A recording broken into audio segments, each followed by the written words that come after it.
What up, everybody? Good morning. Happy Monday. DK Show up on the air. Your radio dials of 105.1 FM, 790 AM. Check it out online, sportstalk1051.com. You got your smart devices, the app, download it, take it on the go, wherever you want to go. Got the video streams up and rolling on Facebook, YouTube, Twitter, and Instagram here in just a few short minutes because I forgot to put it up on Instagram. So it'll be up there coming up. But hopefully, you all had a fantastic weekend and you're ready to hit up a brand new work week here. Appreciate you making us a part of your start for this week. What do we got on the good old game plan? First of all, big thanks to everybody who stopped by Friday nights for Sports Talk night at the Eau Claire Express game. Good to chat with some of you that I was able to. Bloomer Tony, Plain T, the crew over there. So big thanks for that. It was a good night. Weathered the storm and ended up being a fantastic high-scoring game. If you like high-scoring games for baseball, you were treated for that on Friday night. But win for the Express. That's the most important thing there too. So, but big thanks for everybody stopping by and checking in and saying hello over there and checking out the mobile man cave with its debut.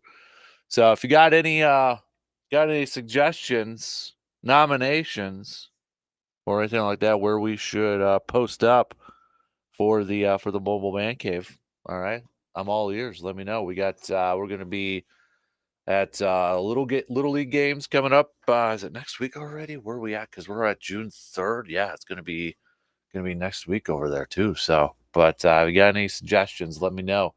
Hit me up, okay? We're open. We're open for anything at this point. So, but again, big thanks for everybody braving the weather. Was a little rainy there at the beginning. Then it kind of subsided. Then it picked back up again. But hey, we got the game through, right? So, but what else do we have on the good old game plan here for this morning? Hey, Brewers, speaking of baseball, beginning the month of June with a little cleaning, getting the brooms out there, huh? Taking all three games against the Chicago White Sox this past weekend. And now the Brewers have a 7-game lead in their division. 7-game lead over the Cardinals in their division. 7.5 over the Cubbies right now.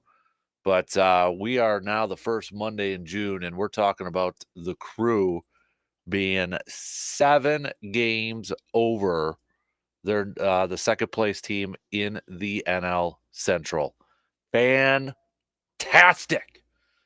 It's going to be a big test though for the Crew coming up starting tonight as they will hit the road and take on one of the National League's best, the Philadelphia Phillies. Phillies losing last night in Sunday Night Baseball to the Cardinals there, but nonetheless, this is going to be a good test here for the Crew and riding a little bit of a hot streak right now. Was it a 5-game winning streak? Yeah, 5-game winning streak for the Crew.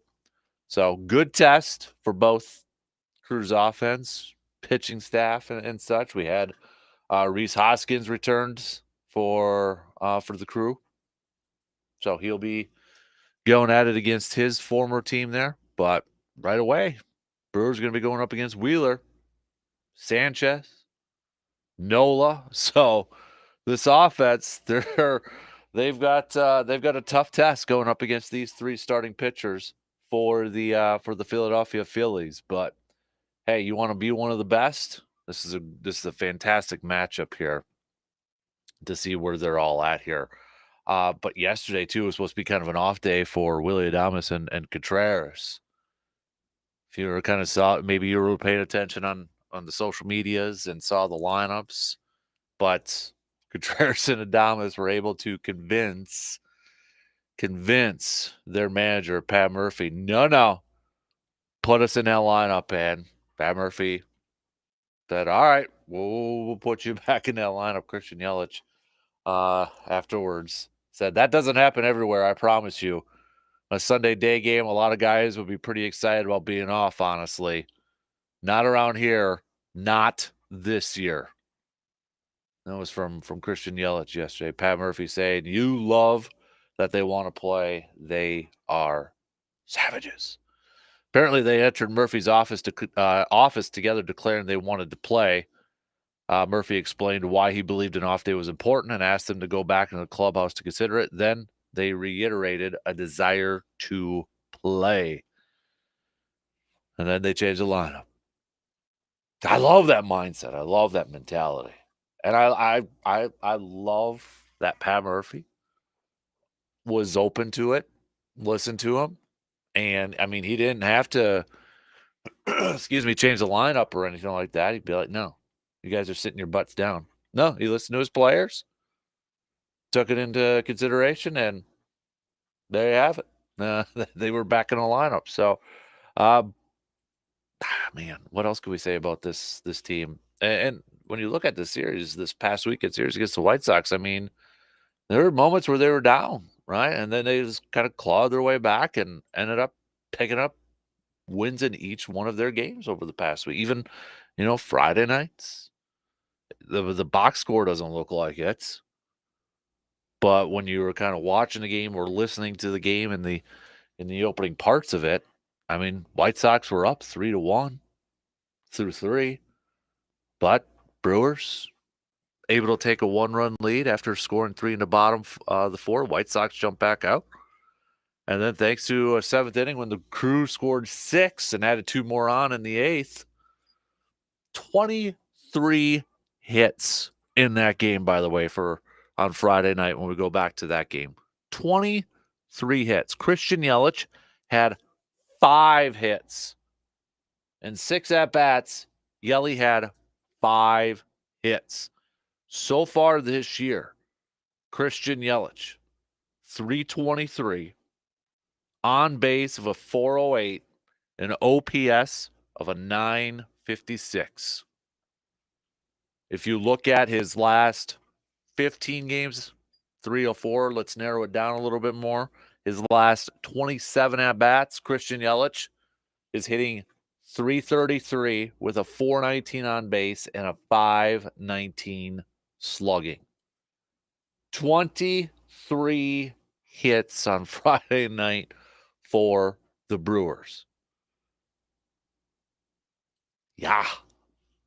Bats were I feel like there's a Serrano quote in there when we talk about bats over there. But then extra innings on Saturday, Brewers able to get it done, 4-3 victory. And then yesterday, Freddie Peralta picked up his 4th win of the season with the Crew getting a 6-3 victory. Although White Sox put up 2 right away in the first, Brewers come back, put up 4 in that bottom half of the 2nd inning, and then a couple more insurance runs in the 8th to close her down there. So, but now you look at it.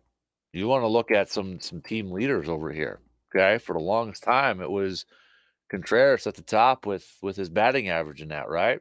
And depending on games played and such, if you go to Brewers.com, Contreras is still up there at 316, but he's played in every single game. But we just went over the Christian Yelich so far this year, 323, building upon from his season last year. So we'll recap a little bit more from this series coming up and taking a look ahead to this big-time series with Philadelphia, which begins tonight on the road. I'm excited. I mean, this is a fantastic test for this offense going up against these 3 pitchers that they're going to be going up against with Philly. We know about Philly's offense too, so a fantastic test for this Brewers team that I think it's fair to say that is playing way better and exceeding a lot of expectations so far this season. Can they hold on to that 7-game lead? 7-game lead as we open up June here. 7-game lead for the division.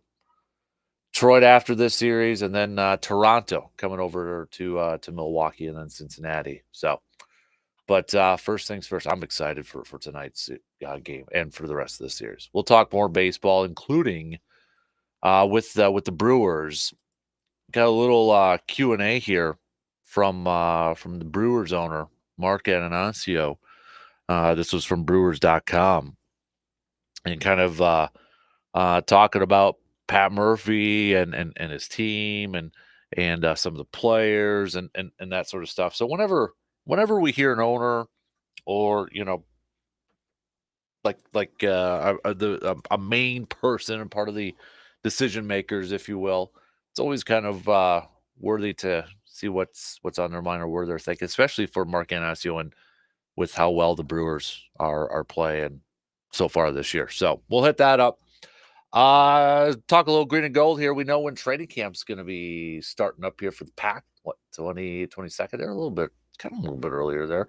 But nonetheless, put it on your calendars. Next month, training camp opening up for the Pack. But not going to be talking about that so much. We're going to be talking about, so June 1st, a lot of you NFL fans know about like post June 1st releases, designations, and all that. So, well, it's June 3rd now, which means the Devondre Campbell release now takes an effect. The Packers now 7th most in terms of available cap space. 7th most in the NFL. They're about, if you look at over the cap, overthecap.com, you're talking about 30.4, just kind of rounding out some numbers, $30.4 million available in cap space. And here's the thing, too. When you look at it, they've got $49.3 million in dead cap space over there, too. So really, when you kind of look at it for maybe 2025, the Packers, based off of the numbers, they're over the cap's going about $260 million for cap space. I feel like it's probably going to be a little bit more, but nonetheless, you're talking about Green Bay potentially having $50 million in cap space next year. But bring it up because with that $30.4 million really available in cap space here, gotta wonder with Devondre Campbell's numbers now officially coming off the books, will we get closer potentially to a Jordan Love contract extension where some of that gets taken off of this year's salary cap? Potentially. But the Packers gained that 10.6, we're rounding $10.6 million in cap space with Devondre Campbell's release. And I don't know if anybody was listening to Dan Patrick Show on Friday. Was it Friday? Yeah, that was the 31st, right? Yeah, 31st. So former general manager Mike Tannenbaum was on there.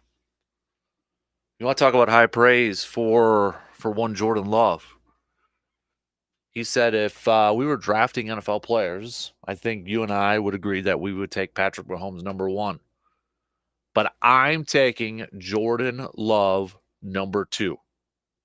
This is from Mike Tannenbaum. Who would you take before Jordan Love in terms of youth, ability, and I think his future is limitless.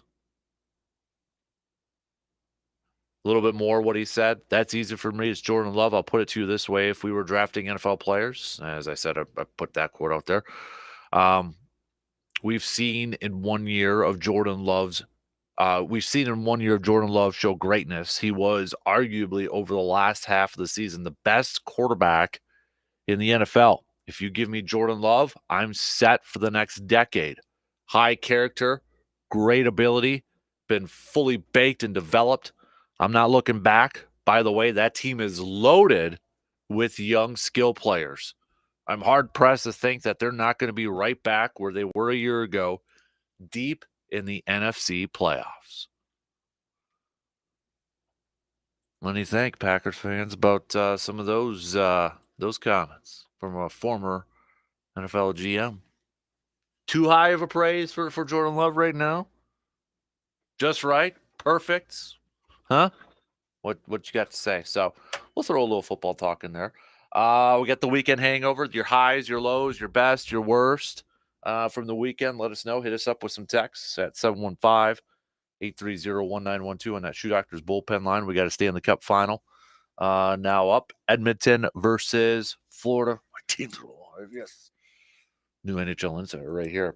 We'll do a little local sports roundup brought to you by Amundsen's Appliance Center. Big shout out to all the athletes, teams that participated at state track and field in lacrosse this past weekend. So big shout out and a congrats to all of you. We've got seeds for state softball that'll begin later on this week. Fall Creek's a 1 seed in Division 4. Thorpe is a 4 seed in Division 5. New Richmond is the 5 seed in Division 1.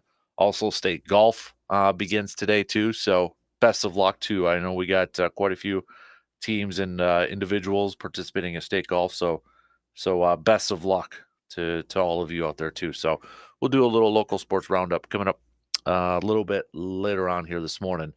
But let's get things going here this morning. Coming up on the leadoff, I want to talk a little Brewers. I want to talk a little baseball. Crew getting some brooms out and sweeping the White Sox. Now a big time test, a big time matchup against the Philadelphia Phillies in Philly. Let's talk some Brewers here. Join in on the conversation with me, okay? Hit me up with some text, or if you'd like, you can join in on the video stream with the chat over there too.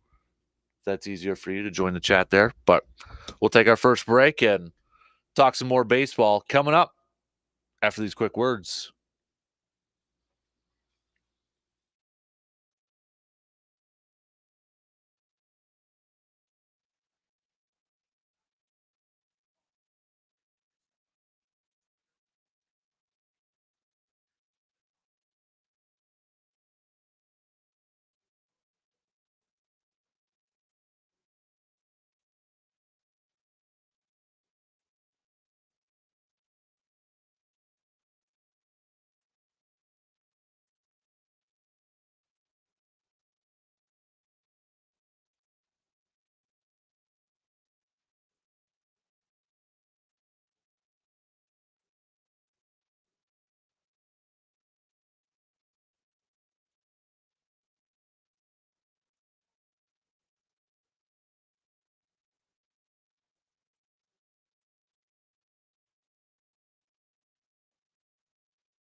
We had the debut of the mobile man cave on Friday at the Eau Claire Express game. Want to give a big thanks to our partners for the mobile man cave: Carpet City Flooring Center, the Elbow Room, Toyce and Ford, Woods and Water Realty. Big thanks to our partners there for hitting the road with us all year long, and excited to see some of our next stops where we do some shows or maybe even tailgate parties and all that good stuff. But big thanks to our partners for our mobile man cave out there. So, all right, let's get things rolling here this morning. Let's begin talking some baseball here with the Brewers. I want to throw a question out here first, just to kind of get your mind juices thinking and kind of get a little bit of opinion. I might actually make this poll question for our Sports Talk Nation Wednesday poll / the verdict is in. Gotta think of a better name for that. Should the Brewers resign Willie Adames? Should the Brewers resign Willie Adames, given what how he's played this year and such? I'm gonna go through some of the comments here from Matt Arnold about Willie Adames and Mark Anasio and uh and that sort of stuff. But I'm just gonna throw that out there here. I might make that the Wednesday poll question, but I got to get head starts in and see where the Sports Talk Nation's at on here. But just want to throw that out there right now. So, but Brew Crew with a series sweep over the White Sox this past weekend. We mentioned the game on Friday, 23 hits. Christian Yelich with 5 hits in 6 at bats with that game on Friday night. I mean, the dude was on a tear there. So, but when we go back to that game on Friday night, Brewers were down a little bit early there, and then they just kind of like turned it on, right? I mean, they turned it on there, 12-5. If you were just looking at the box score, it'd be like, oh, must have been an easy game there for the Crew, right? 12-5, 23 hits. I mean, Brewers were actually down, you know, heading into the bottom of the fourth. They were down 3-1 there. And the thing is too with that game on Friday with 23 hits, no home runs. None. Nada. No home runs. Getting it done without the long ball there. So they pick up that win. You go to Saturday's game, and actually, when you look at all these games against the White Sox, and the White Sox are not a good team. We know that, right? But when you looked at the pitching matchups, like, okay, when we talked about this on Friday, it could be, a couple tough pitching matchups there, no doubt about it. So they came from behind on Friday's game, and then Saturday's game goes to extra innings for the Brewers to pick up a 4-3 victory. In fact, White Sox were up 3-1, again going all the way up until the 7th when the Brewers tied it up there. Robert Gasser, no decision. He went 5 innings, 3 earned runs, 7 hits. He did give up a couple of home runs there, but again, didn't walk anybody. Still didn't walk anybody. He's got 1 total walk on the season. He actually mentioned after the game too to reporters about maybe not having that edge. Couldn't really find that edge that he had on Memorial Day against the Cubbies, and maybe it was just something simply as the electric environment and the adrenaline flowing through and such. But kind of some interesting stuff there. But then yesterday, Freddie Peralta struggled a little bit early in the game. White Sox jumped out to a 2-0 lead, but Brewers were able to get those back, 4 runs in the bottom of the second there, and able to pick up the third win of the series to complete the sweep. So technically, Brewers came from behind, and in all these games, and now sit 7 games in first place, ahead of the Cardinals right now in first place of the Central. Cubs are 7.5 back right now from the Brewers. Cubs now 2 games under 500, 29-31. The Brewers The only team in their division that's above 500. Second place Cardinals, one game below 500, sitting there at 28 and 29. Now we've got this big time series with the Phillies coming up here. We'll take it game by game here, but tough matchup coming up tonight. We've got Zach Wheeler on the mound for the Philadelphia Phillies, and when you take a look at these lineups, you got a few Brewers who've gotten or who have a good amount of experience against him, and a couple of these Brewers hitters have actually had some nice success against him. Christian Yelich has 27 at bats against him in his career, by far the most. And he's got a home run, but he's hitting 296 against him in his career with a 752 OPS. Willie Adames has 10 career at bats against him, has a home run, and he's hitting 400 with a 1.100 OPS. Hoskins is up there, former teammates, 20 at bats, just 200 against him. Contreras, 9 at bats, 222 career numbers against him. Sanchez actually 11 at bats, but just .091 batting average against him. So when we look at Wheeler, again, Zach Wheeler having a pretty darn good season, 6-3, 2.32 ERA. He's coming off of a no decision against the Giants, where he went 6 innings though, 2 hits, no earned runs, 9 strikeouts, and the guy has a no decision from that. But when you're looking at the month of May, I mean, all season long is pretty much similar numbers here. But this is a guy that your best shot is obviously to get him out of the game early, because he has pitched in the month of May. I know we're in June now, but he pitched in 6 games. He started 6 games in the month of May. These were the amount of innings he pitched: 5, 7, 4, 7 and a third, 7, 6. The one game when he went just 4 innings was against Miami. No decision there, but 6 earned runs, 6 hits, 6 earned runs. I mean, this is a guy, and in 1, 2, 3, 4 of those 6 games, he went over 100 pitches. When we go back to April, the guy started 5 games. He was just 2-3 in those games, but he had a 2.30 ERA, and 4 of the 5, he went over 100 pitches. And the one game he did in April 3rd, 93. And he's got a 91 pitch game or pitch count here in May too. So that Miami one, the down game for him, he just threw 80 pitches and 6 earned runs. His opponent's batting average against him though is month of May 192, in April it was 153.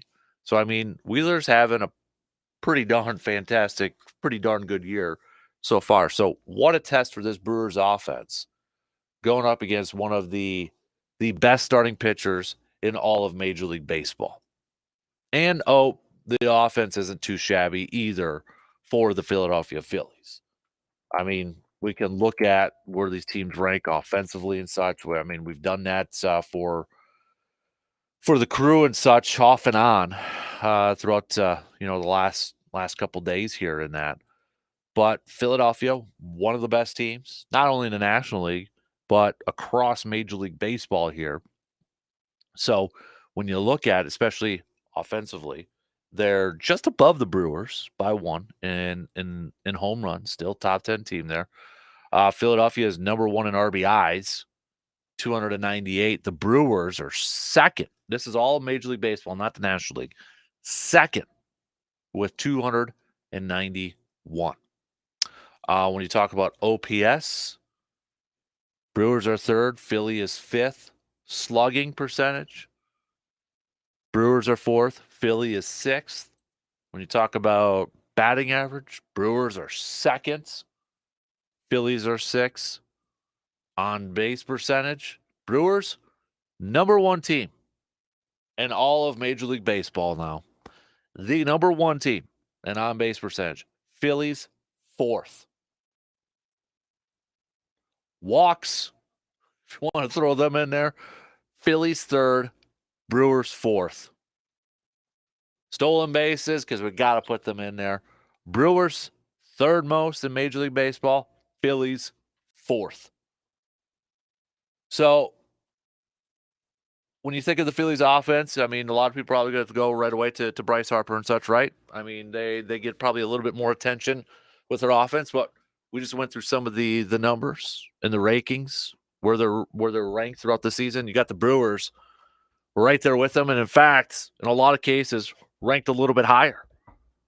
Do you think this Brewers offense is still a little underrated? Maybe from a national sense. You know, last week we asked the question: do the Brewers have a good enough offense to not only get to the postseason, but maybe go a little bit deep?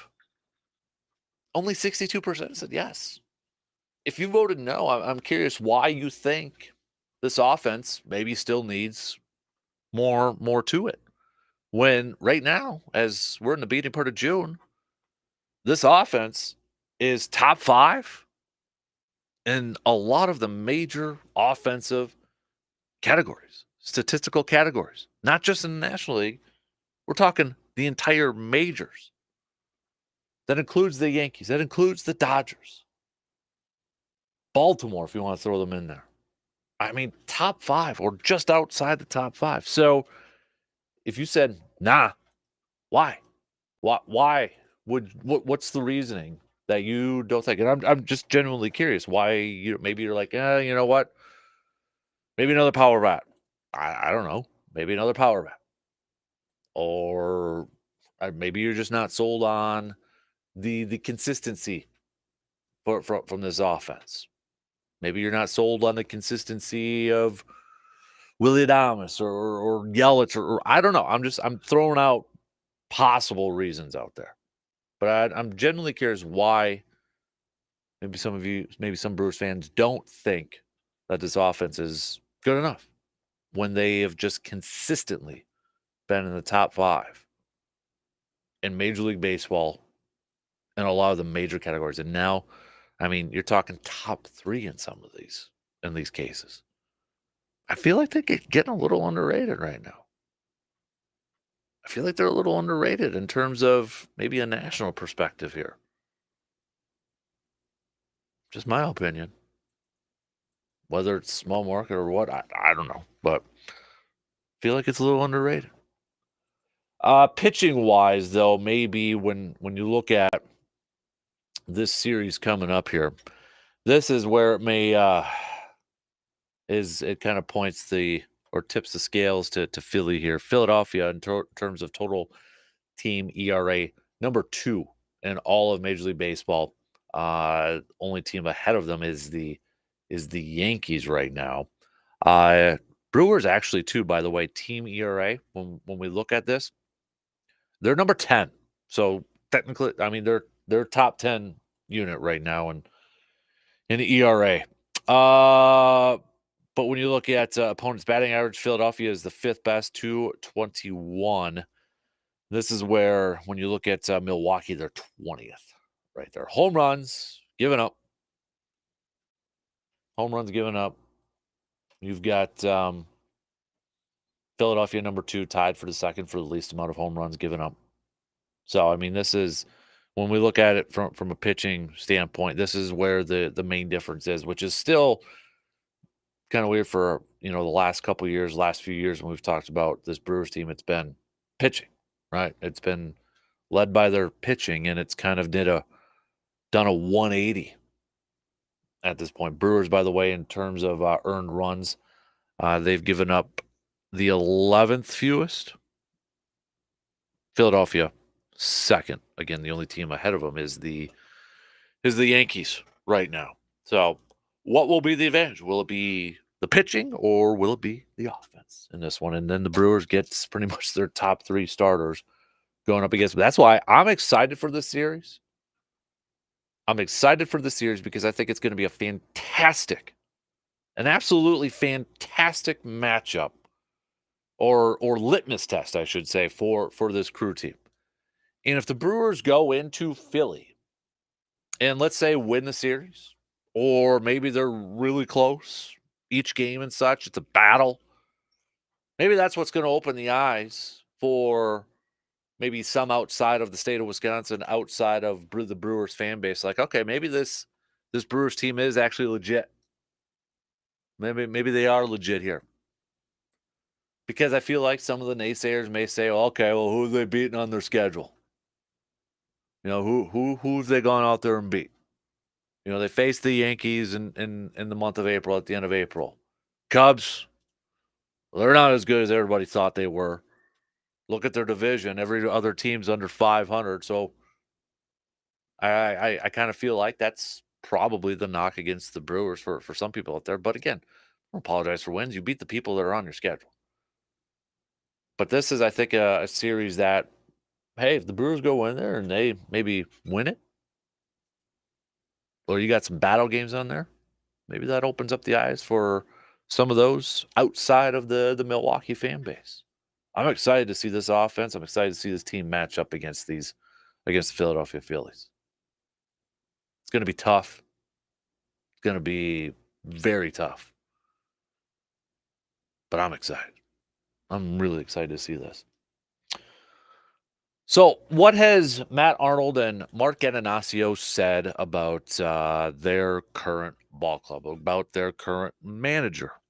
Now that we are in the month of June, Brewers.com had a chance to chat with both of them, both Matt Arnold and Mark Ananasio. We're going to go through some of the comments here, and the question I kind of threw out there, and I'm going to make it a poll question probably after the program today. But with Willie Adames in a contract year, and from what we've seen him so far this year, should the Brewers try to retain him? Should the Brewers try to retain him? What do you think? Yay or nay? Knowing it's probably going to cost a little bit. We'll tell you what Mark Ananasio and Matt Arnold had to say about that, and some other comments from the owner and the general manager. First up, quick break, and we'll finish up the first hour with some more Brewers talk coming up after these quick words.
Casper Classic officially under 2 months from now that we are in June 3rd, right? Officially under 2 months. Was just at Princeton Valley last Friday before the Express game, getting in a quick 9. I'm just saying, the way the driver's hitting right now, y'all are in trouble. Y'all are in trouble. Just kidding. But better get your team signed up if you're not signed up for that 4th annual Casper Classic, which is held at Princeton Valley on August 2nd. I mean, the amount of signups that we have had, holy moly, big thanks to everybody. So we just got a few left, but still taking, if you're interested in sponsoring or donations for some raffle prizes out there. Everything benefits Backyard Dreams. We've got some insanely big ideas and plans for Backyard Dreams, and this is kind of our main fundraiser. It is our main fundraiser over there. But want to sign up your team? Head to sportstalk1051.com or 715store.com. Big thanks to our partners already, Princeton Valley Golf Course for hosting us, Hy-Vee in Eau Claire, Carpet City Flooring Center, Park Ridge Distributing, AJM Automotive Service, The Elbow Room, Muldoon's Menswear, Doodah Gin, Edward Jones Financial Advisor, Kelsey Nikolai, Hannah Sellner Agency, American Family Insurance, Gemco Surfaces, Resonance Branding Company, and Shepke Chiropractic. All right, so how has Murphy done in the eyes of the owner and the general manager? Brewers.com was able to catch up with both, Mark Anasio and Matt Arnold. And I thought Anasio made a couple of interesting comments here. Maybe kind of opened the door behind what was at that time the thinking here. And I'll just read a little bit here and you probably already read it, but just in case, I'll just read a couple of quotes here. It says here, 2 months into the regular season, Anasio is sure the Brewers made the right choice to err on the side of continuity. Both Murphy and Arnold, Anasio said, have, quote, pushed down a lot of responsibility to other members of the staff. In Arnold's case, to his 3 assistant general managers and other lieutenants. And in Murphy's case, to associate manager Ricky Weeks and the rest of the coaches, all of whom remained in the wake of manager Craig Counsell's departure. We talked about this before, and I don't want to dwell on it, but it was quite a surprise to learn that Craig would not be returning. Anasio said, we had gone through interviews. This is the quote I thought was kind of interesting. We had gone through interviews at that point internally, and Murph had been given an interview, the first one of which was really a courtesy. He did so well on it, there was a second interview. I knew that day that Murph would be a candidate. So I take that as kind of an admission from Mark Anasio saying, yeah, we just kind of gave him a courtesy interview. Didn't really think he was going to get the job. Didn't really think he was a real candidate, that sort of stuff. But he did so well. I was like, okay, maybe we should actually talk to the guy again. And then rest is history. He's the manager. I thought it was kind of interesting that Anasio kind of said that, maybe it was a little bit more of a courtesy there. So what about Willy Adames? Mark Anasio saying he's the best. Yes, there were extension conversations, and we'll see what happens after the season. But he's going to command, I think, quite a significant package as a free agent. The best thing I can say about that is we had plenty of offers for Adames this offseason. And if you were going to put it into an analytic model, there may have been some merit to building for the future. You just can't put a price on his leadership, his posting every day. Adames does not want to miss a game, which we found out from yesterday. So guess what? Now William Contreras doesn't want to miss a game. Sal Frelick never wants to miss a game. You develop a culture, and Willie is a key to it. Matt Arnold then, when asked, does that take Adames off the table in trade talks over the next 2 months? Matt Arnold said, from my perspective, you can never close the door on anything, but he is the heartbeat of our team in many ways. Which I think if you're a Brewers fan and you've listened or you've watched games or read comments or quotes or whatever the case may be, to hear the general manager say he's the heartbeat of our team in many ways, that's not that far fetched. We see it. I mean, he's the guy that's always dumping the Gatorade on somebody who, made the big players like the player of the game. He's that guy. He's that guy that's always got a smile on in the dugout. Obviously plays every single game or wants to play every single game like William Contreras goes out there. I mean, it's a no-brainer when somebody says he's the heartbeat of this team, and I would agree with it. I would agree he's a main heartbeat of this team. So, does that mean that they should invest some moolah, some money into the guy, and try to keep him around for a few more years? So far this year, he has got 9 home runs, 42 RBIs, hitting .260. He's got an OPS of a 788 and an on-base percentage of a 338. All those numbers are higher than his career averages. I mean, this is a guy who's in his final year, and he's putting up career highs in the final year of a deal. How many times have we seen that in the world of sports where it's like, oh, yep, putting up career numbers in a contract year?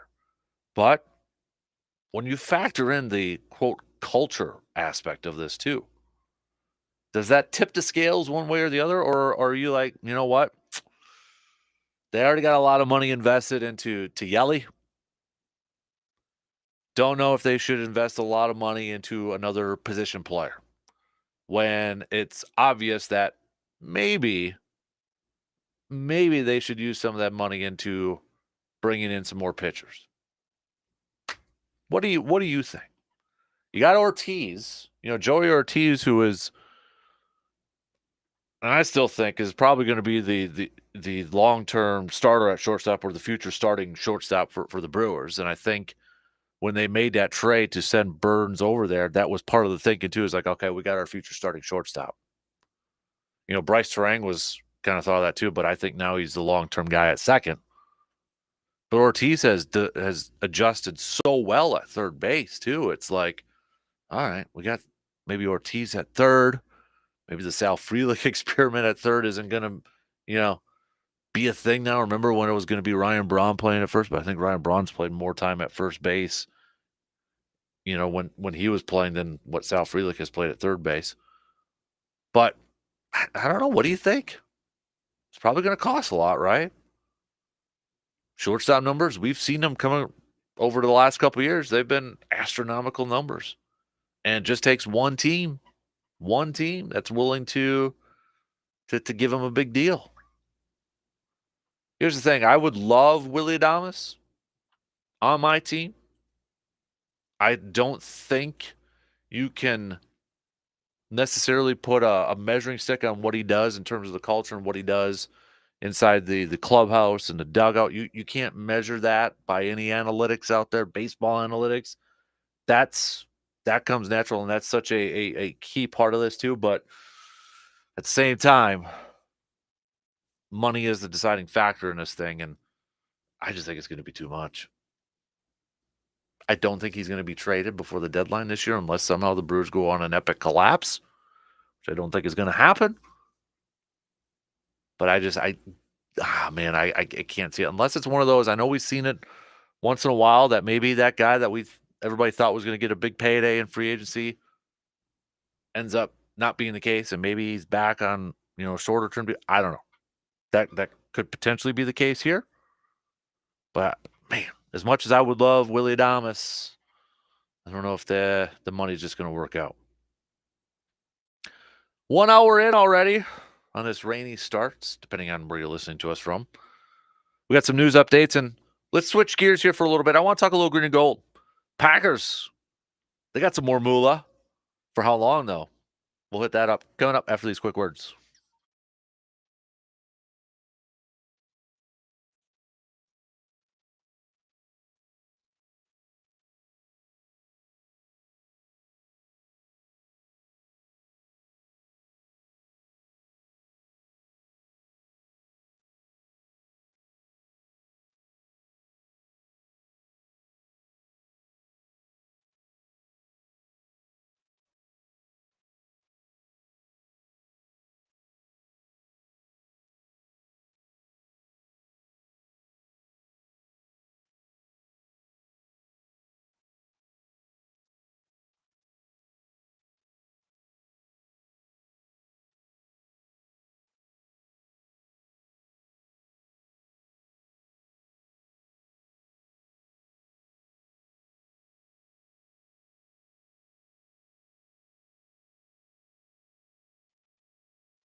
Second hour kicking off on this Monday morning. Got the weekend hangover, the highs and the lows, the best and the worst of the weekend. Let us know your picks by hitting us up with the text on that Shoe Doctors bullpen line at 715-830-1912. And I will just say, holy moly, it's not even close. It's a wide majority. Brewers fans want Willy Adames. I think maybe one said no.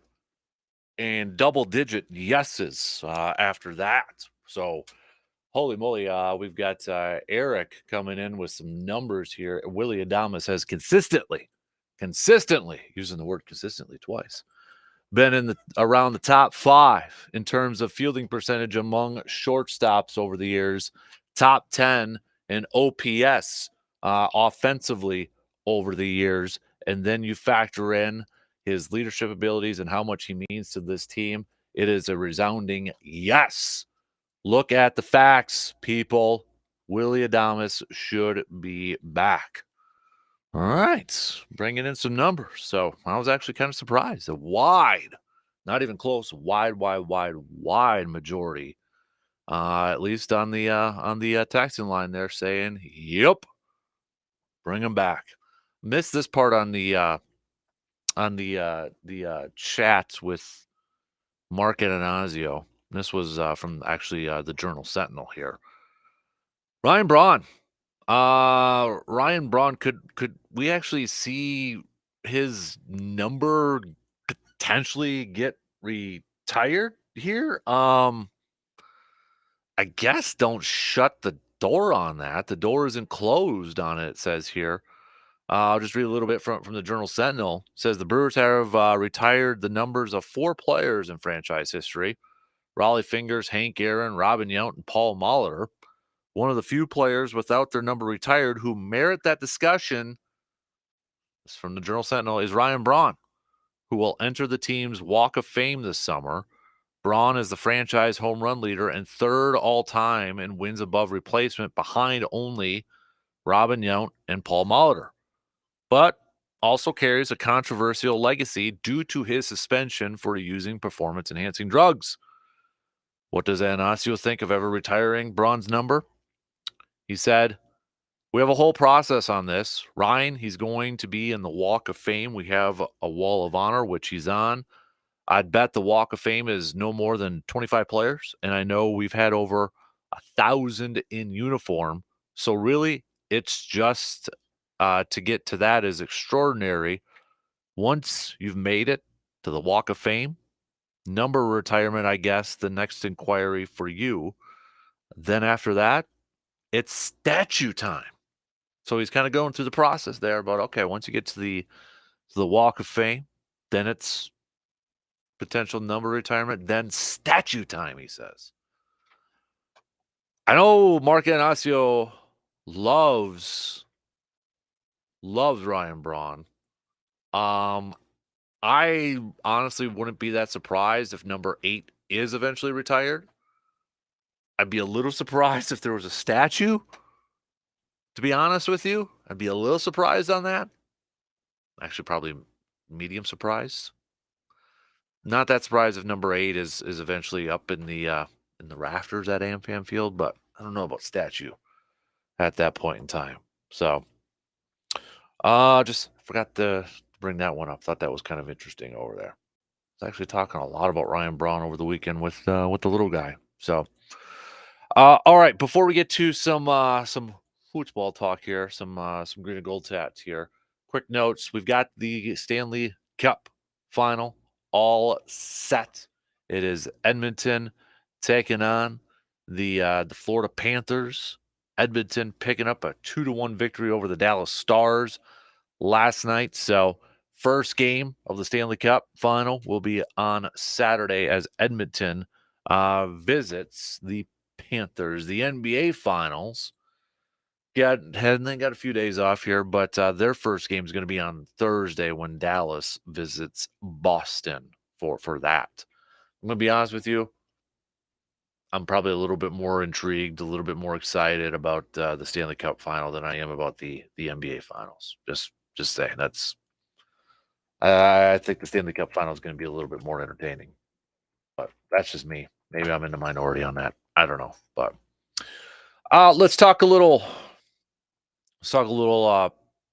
Switching gears here a little bit. Talk a little Packers here. So June 1st is a big day in terms of NFL for some NFL teams, some NFL free agency stuff and that, but you get the post June 1st designation when players release or when teams release players. Sometimes you get that post June 1st designation, right? Well, essentially what that means, just to keep it pretty generic, you can release a player with a post June 1st designation. That player's released right away, but the salary cap relief from that doesn't come until June 1st. Well, that's what the Packers did with Devondre Campbell post June 1st designation. So June 1st now in the books, and the Packers have about a little over $10 million now in um, available salary cap space. So again, post June 1st, if you want a little bit more background into it, is that so with a straightforward NFL release that occurs at the beginning of a new league year in March, if a team cuts a player at any point before June 1st, all of his future guarantees and remaining prorated signing bonuses will immediately accelerate into the club's salary cap, dead cap in that. The team is forced to absorb all of those charges at once. However, with the post June 1st rule, states that any player released or traded after June 1st will have his dead money spread over 2 seasons instead of only the current campaign. Okay, so that's a little bit about June 1st there. So Packers opened up about a little over $10 million in available cap space with the Devondre Campbell post June 1st designation that officially came off the books just on Saturday, which means, according to Over the Cap, the Packers now have the 7th most available salary cap space in the entire league. Patriots have the most. You got the Commanders, you got the Lions, even though with all those big contracts they signed, they according to Over the Cap, they've got the third most here. You got the Cardinals, the Jaguars, the Raiders, and then the Packers there with $30.4 million. And of all those teams I mentioned too, the Packers have the most dead cap space, $49.3 million. When you move up to about 2025, you're talking about the Packers. It says here 50.3. Don't pay attention to 2025 cap numbers yet because a lot's gonna be decided after that. But nonetheless, what does it mean? Okay, Packers got money to spend this year, right? Well, I mean, is there really anybody out there in free agency that they would probably bring on? Doubtful, doubt it, not going to happen. But I think it's worth mentioning that potentially they could use that space now for one Jordan Love contract, which the Packers were able to start, officially, legally, they could sign him to a new deal beginning of May because you have to wait a year. Last year, May is when he signed that 2-year deal. So now you got a little bit more cap space for this year. It wouldn't be a big surprise if maybe Green Bay was waiting to post June 1st, get a little bit more cap space. That maybe now, as we get closer, we'll get a Jordan Love extension where they can use some of that money,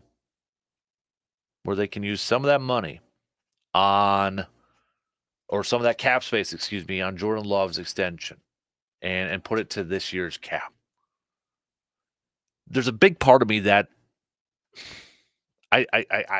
if we use over the cap numbers,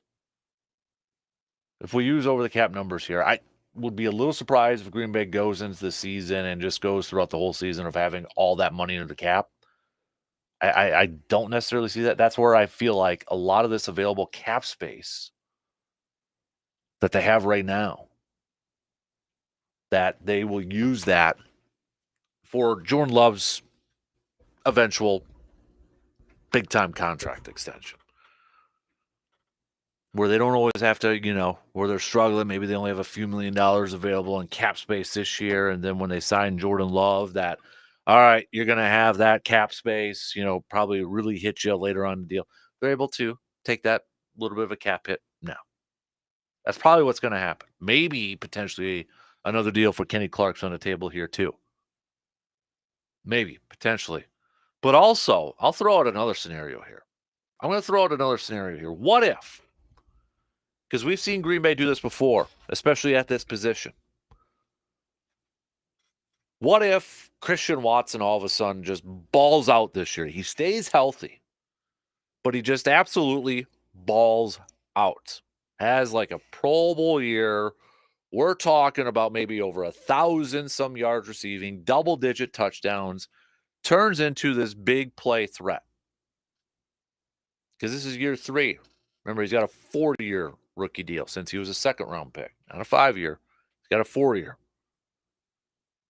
Could it be possible? Let's say Watson's just absolutely balling out. Then it comes to December where Green Bay's like, hey, you know what? Maybe they approach Christian Watson about a new deal. Now, I'm sure some fans be like, no, let's pump the brakes here a little bit because we got to make sure the hammy is not just a 1-year thing. And, he's good to go here for a while now. And I understand that. And I would agree with that, too. It's like, I'm still a little bit nervous. Sounds great. Great, feedback and all that. But really, the proof will be the ultimate. We'll find that out when games are actually played in that. But it wouldn't surprise me if Green Bay went with that route too, where it's like, all right, Christian's just having a fantastic year. They're in December. Let's get a deal. We use some of that cap hit for this year's cap space. We've seen that before. They did it with Jordy. They did it with Devontae. They've done that before with wide receivers. I'll throw out that possibility. Not saying it's going to happen, but maybe that's a possibility. Maybe it's a possibility for somebody else on this, a couple players on this team too. So the big thing is going to be Jordan Love getting that deal done, taking some of the cap space from this year. But as the season progresses, when we get into the season and, we get into maybe November, December, don't be surprised if Green Bay gets a couple more deals done, long-term deals done for maybe it's a Kenny Clark or maybe it's one of their wide receivers. I know I didn't mention Romeo Doubs in there. Maybe it is a Doubs or maybe it's somebody else. Maybe it's somebody else out there. Who else would that be? Trying to go off the top of my head. Maybe it's Zach Tom. Maybe they want to try to get him locked under deal. And so it's not, if he goes out there and has another fantastic year, it's like, okay, let's get him under deal before maybe his value explodes quite a bit there. So they're, last year, Green Bay in like dead cap hell, kind of in dead cap hell this year. But the way those youngsters have really stepped up, man, it's changed the fortune of this team for the good for a while now, too. So, but going back to Jordan Love here for a second, are we placing way too high expectations for Jordan Love this year? After what we just saw, maybe half of a season last year, are we placing too high of expectations, or are they just about right? What do you think? Because Mike Tannenbaum from the Dan Patrick Show on Friday had some incredibly high praise from about Jordan Love. I'll play that clip, and I want to get your thoughts on that. Let me see if I can bring it up here before the break, so I can play it, and then you guys can marinate on it a little bit here. Let me see if I can. I was going to play it coming up here. We came up off the break here, but let's see if I can get up. Here we go. Now, is this actually going to work because of the computer over here? Bear with me here for a second as I try to do this on my own here. Try to log this up here. So Mike Tannenbaum, again, former NFL general manager, He was on the Dan Patrick Show on Friday and had some serious high praise for Jordan Love. Here's here's the audio from it, courtesy of the Dan Patrick Show.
There you go. So that's just a little bit from that conversation on Friday. So high praise from Jordan Love about Jordan Love. Number two, a former general manager, former NFL general manager would take Jordan Love number two behind Patrick Mahomes. About right? Nuts? Crazy? No. How would you? How would you agree? Disagree? Try to take your fanism out of it. But what are your thoughts? Hit me up with the text. All right, 715-830-1912. We'll take a quick break and we'll be back after these few short words.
Don't forget to check out the Sports Talk 1051 Fan Cave, the 715 Fan Cave at sportstalk1051.com. We're looking for your submissions, your nominations. We got a bunch of stuff up there.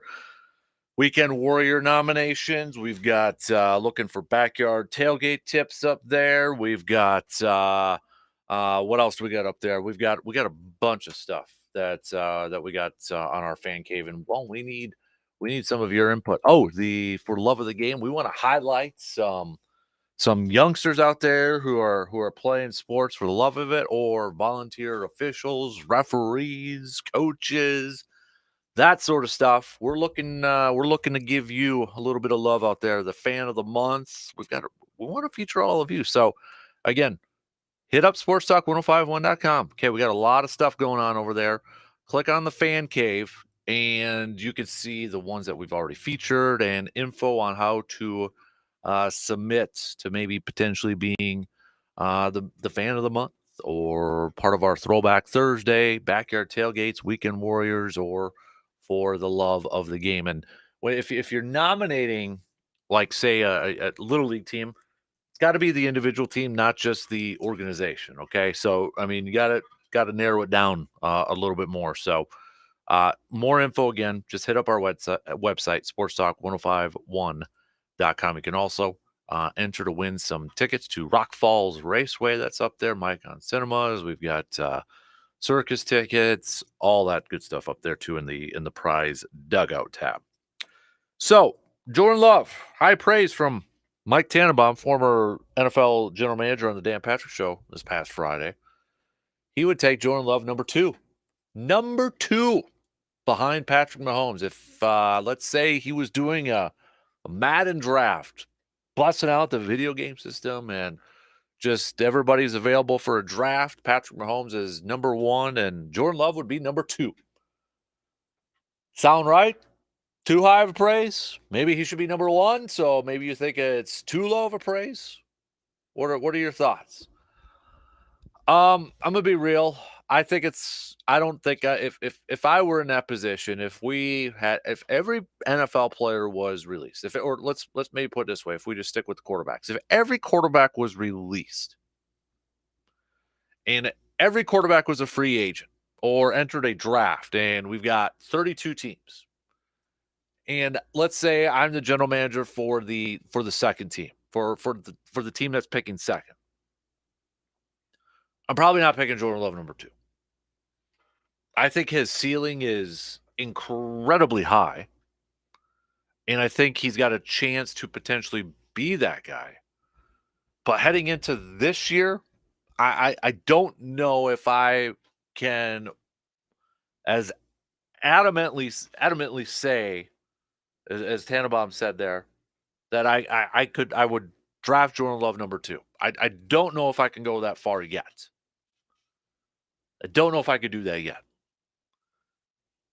I think the potential is there. I think the ceiling is there. I don't know if I was a general manager and everybody was available, and let's say Patrick Mahomes was picked number one, I don't know if I could go there yet for Love being the second pick or being the second quarterback taken, if you will. But I think he potentially could get there. It's just, I'll play a little devil's advocate or bad cop here. As Tannenbaum said in his reasonings, where he said he was arguably the best quarterback in the second half of the season. That's half a season. That's the second half of the season. And I would agree. He was probably, you could make the argument, probably the best quarterback in the second half of that season. One of the best quarterbacks in the second half of that season. I mean, he was fantastic. He was perhaps the biggest reason, one of the biggest reasons why the Packers turned it around in that second half, got into the postseason, beat the Cowboys, had the 49ers on the ropes. He was a big part of that. But for me, I want to see it a little bit more. I just, for me to feel comfortable. And this is where that whole contract situation goes. Like, for me, yeah, I would like to see it one more year, maybe. I'd like to see him do it one more year before I'm handing out, big time contracts that's worth maybe top 5, top 3 quarterbacks paid in the league. I'd like to see it a little bit more, but I also understand that's not how the business works. That's not how it works in the NFL. That's not how it works in sports. He's going to get paid, whether it's right before the season or maybe shortly after the season. He's going to get paid. But I feel like I might want to see it a little bit more. And I know it worked with Aaron, where Ted gave him a contract halfway through his first year starting, and I think it was a little bit of a gamble. And at that point in time, I mean, I think people were like, okay, yeah, he's a starting quarterback. But I don't think anybody in 2008 thought Aaron Rodgers was going to go on to win 4 MVPs and maybe be labeled as one of the most athletic or most talented quarterbacks to have ever played the game. I don't think anybody thought that in 2008. I think we saw glimpses and like, okay, yeah, this guy's a starter. He looked good. But I don't think anybody was ready to say, oh, yeah, 4-time MVP and setting records and all that sort of stuff. So it was a little bit of a gamble, and the gamble worked easily. We've gotten to see a little bit more of Jordan Love as a starter compared to when Rodgers got that contract. But I think for me, that's why I'd suck as a general manager in the NFL or any major league sport, because I'd be like, I want to see a little bit. I play too hardball. I play too much hardball. Hardball. Or not hardball. Hardball. And see if I'd want to see it a little bit more. But I get it. That's not how it's played in pro sports. It's not how it's played in the NFL. And I would understand why, because there's that thought: would Jordan Love show up to training camp? Would he play in preseason games if he didn't have a contract? I'm sure that's more agent talk now, because the agent wants to push the needle and wants to get a deal done sooner rather than later. That's the agent's job to be doing this stuff. That's the agent's job to potentially maybe float some of those rumors out there. Wants to get a deal done for his client. It's also a deal done for himself. I think Jordan Love, after this year, could potentially be in that conversation. Top 3, top 5 quarterbacks in the league. I don't think I would agree with Mike Tannenbaum and say number 2 overall. Because when I look across the league, I think there's some really good quarterbacks. I'm sure there's question marks surrounding a lot of these quarterbacks, right? There's a lot of other ones out there too that maybe some question marks. I know the original question was Trevor Lawrence. He said easily Jordan Love over Trevor Lawrence. And remember, Trevor Lawrence coming in with a lot. I mean, freshman year at Clemson, we were already ready to anoint him as, best prospect since what? John Elway and Andrew Luck and that. It's like, get him in the NFL right away. And first year, rookie year, I think he was kind of set back. I mean, Urban Meyer being his first coach and such. Then he had a nice bounce back year. Doug Pearson last year went through some injuries and such, and not a great, statistical season. But are you ready to put Love over guys like Joe Burrow, Josh Allen, Jalen Hurts? I'm just throwing names out here right off the top of my head. Justin Herbert. Those guys. I think he has a chance. I think he has that possibility, but I'd feel a lot better personally if I could see it a little bit more. But there's no denying Jordan Love, when you look at the numbers he had and when you factor in the first half of the season and how not good it was going, and there was question marks. I mean, even Goody had a presser saying these are big final 10 games. I think it was 10 games. Big final 10 games to help determine essentially if they were going to give Jordan Love a new deal or that he was going to be the starting quarterback. Jordan Love went out there and said he got it. Message received. And what a freaking bounce back. He ends up finishing 7th in the league in passing yards. 32 touchdown passes, 11 picks. All with second year and rookie wide receivers. no denying you cannot diminish how freaking awesome he was. I don't know if I'm ready to say second best in the league, though. I don't know if I'm ready to say that. The thing is like, okay, and then you got Lamar Jackson, who was MVP too last year. Different type of quarterback. Understand that. When I throw in like Joe Burrow, big part of me, I want to put Joe Burrow number 2, but there's a question mark surrounding that injury that he's coming back from. May not seem like a big time injury, but I know we talked to Dr. Crow about that injury, and there is some concern about gripping and being able to throw the football on that. So kind of want to see him go out there and kind of diminish those concerns surrounding Joe Burrow. Otherwise, if Joe Burrow's 100% healthy and clear, I'm probably putting him at number 2. Possibly, he's in that conversation. I'm curious to see Josh Allen without Diggs this year. Maybe a little bit better of a quarterback. Sometimes we see that. But I think Love has the potential to be in that conversation, top 3, top 5. And I don't think it's necessarily we're putting high expectations or too high of expectations on Jordan Love this year. I don't think we're doing that, because I feel like the way that second half went last year, and with the impending contract that's coming, you should have those expectations. It comes with the territory. You go out there, you'll lead your team to the postseason, you win a playoff game, and you nearly advance to the NFC Championship game, where I think some teams would have probably picked you to win the NFC Championship if it was matched up Packers-Lions. Yeah, that comes with the territory. With success, there's going to be added pressure, and that you should embrace it. As Love says, pressure is a privilege. So I don't think we're putting too much pressure on Jordan Love this year. I don't think people are putting too high of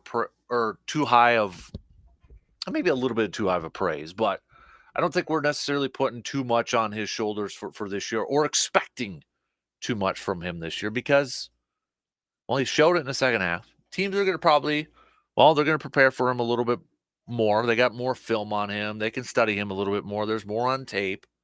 It'll be a big thing to see if he can, all right, now that teams are a little bit more familiar with him, how is he going to counter that? How are the Packers going to counter that? How is Matt LaFleur going to counter that? But when you have success, the expectations rise, and they should. And they should for Jordan Love. So I don't think we're putting too much of a pressure on him or too much of an expectation on him heading into this year. And that's a good thing, because we're expecting him to be one of the best, and we're expecting this team to compete at the highest level and competing for championships. All right, let's take our final break for the second hour here. Then we'll just coming up after 8 o'clock, we'll do some local sports roundup. I'll fill in for JC here, try my best at it. But we also got the weekend hangover, the best and the worst. Hit me up.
Don't forget to follow and subscribe to the Man Cave Podcast brought to you by Hy-Vee and Toyson Ford. Got the Swag Cave attached to that too. Shout out Resonance Branding Company there. Link to the Swag Cave is in the podcast description over there. But if you haven't had a chance, if you could, take a few seconds, like on Apple or Spotify, 5-star rating, positive review. That's how the computer people, technology, computer lords, I don't know how they figure out with all their algorithms, but the more positive reviews, the more 5-star ratings, the more it shows up there. So if you got a few seconds, if you could, like on Apple and Spotify, those are a couple of the big ones out there. Take like 5 seconds, 5-star rating, positive review, so others can help find the podcast. If you have done so already, big thanks, and don't forget to follow and subscribe to the Man Cave Podcast, so you never miss another episode. Because sometimes we'll put up 3, 4, type of podcasts up there.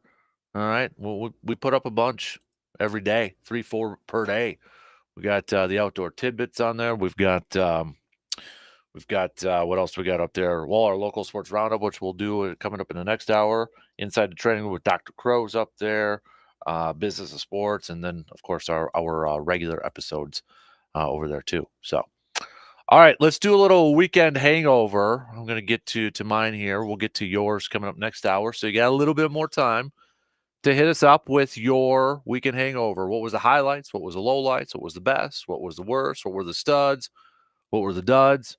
All that stuff counts for the weekend hangover. So hit us up with a text on that Shoe Doctors bullpen line at 715-830-1912 with your picks for the weekend hangover. The highs, I got a couple of them. Friday nights, we'll go to the Express, even though it was a little rainy there. But it was an absolutely awesome time for sports talk night over there. Hutsy throughout the first pitch, right down the middle, fastball down the middle there. So, but a high scoring game too. Express picking up the W. Always love hanging out at Carson Park for a little baseball. So, big thanks for everybody too that's got a chance to chat with Bloomer Tony, Plain T. Those guys and their families are always they're always a blast to catch up with and hang out with over there too. So, big thanks for the Express for sports talk night there. Also, I mean, come on, highs. Got to go with the Brewers taking the sweep over the Chicago White Sox. We're opening up Monday, the first Monday in June, with a 7-game lead in first place. 7-game lead in first place in the division, and that's over the Cardinals. Cubs 7.5. Nobody else in the division has a winning record. Nobody else is even at 500 right now. Brewers right now are in full control of this division. The lows, I'll be honest, there really wasn't a ton of lows for me, I guess, but I'll probably go one of the lows, something we mentioned a little bit earlier, but I guess if we go to the Brewers and White Sox series, Tommy Pham, I mean that's a sports story that's all across here. He got thrown out by Yelich at the plate. Got thrown out. Had some words to say to Contreras, and then really had some words to say in the media afterwards. He had this to say: "It was a shallow fly ball to left field. You would expect the left fielder to throw the base runner out on that play. The third base coach sends you. You've got to go. I'm nailed out at home by a mile. I'm going to the dugout. I hear the tough guy," he's talking about Contreras, "with all the hoorah blank. I never start anything, but I'll be prepared to finish it. There's a reason why I do all kinds of fighting in the offseason, because I'm prepared to blank somebody up. So take that what it is." So did he over exaggerate? Yeah, he 100% over exaggerated. I mean, it looked like Contreras was just pumped up about the play and preserving the lead and all that sort of stuff. However, not to completely wipe clean what Tommy Pham said and all that. I've been in that situation. For a lot of you been in that situation. You're on a really, really, really crappy team and you're not playing well throughout the season. And then, it takes one play. Like one play just kind of sets you off. And I feel like it was just everything was kind of coming together from this crappy season for the White Sox. You got Tommy Pham, he's been known to be a little fiery, right? And he's hitting 280 this year. But I feel like it was kind of maybe like the Lopez situation from last week with the Mets, where he went off, he threw his glove into the stands after being ejected, then afterwards saying this is the worst team he's ever been on. Not to completely dismiss what he did. You gotta act better. Your behavior's got to be better. But I think we'd all be kind of kidding ourselves if there wasn't maybe a little bit of a moment where we let our frustrations from just a poor season kind of boil over from one play kind of set us off or something like that, or a game kind of set us off. I've been there. I know a lot of you have been there. Is it getting overblown? Maybe just a little bit. But yeah, I mean the lines about saying, there's a reason why I do all kinds of fighting in the off season because I'm prepared to blake somebody up. That's a tad extreme.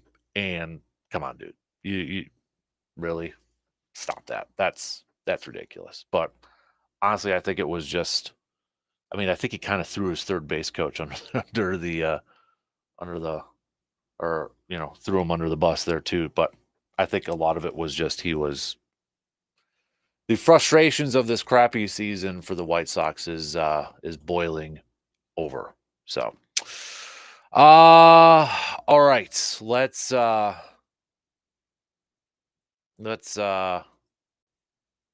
we got a few minutes left here, so let's what do we got here? We got time. Okay, no, I'm gonna save.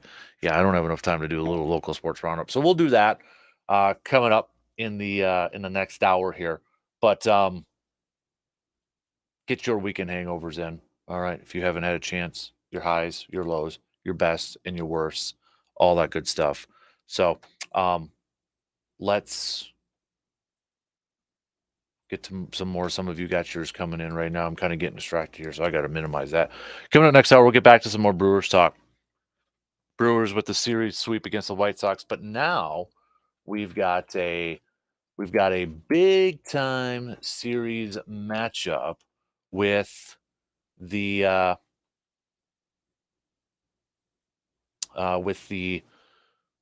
Philadelphia Phillies coming to town. Philadelphia Phillies coming to town here. So let's preview that series coming up here because we've got quite the pitching matchup coming in here with this Phillies series. Brewers are going to get their best shot from this Phillies pitching staff. Starts tonight with Weaver. You got Nola for the third game and such. So this Brewers offense, which is been like top 5, top 3 in a lot of statistical categories. They have been, I think, a little bit underappreciated, maybe not given a lot of attention across Major League Baseball outside of Brewers Nation. But I think a series like this with the Phillies now, has a chance to maybe get a little bit more national attention on the Brew Crew. I'm not saying that the national media is completely ignoring the Brewers, but I think one area that maybe isn't getting enough attention right now is just how good this Brewers offense is. And honestly, I feel like even maybe some Brewers fans don't realize how good this offense is, or maybe it's just a little bit of skepticism. Maybe it's a little bit of skepticism. Because last week when we threw out that poll question, how many of you think this Brewers offense is good enough, to get to the postseason and maybe even win a series? There's only 62% of you.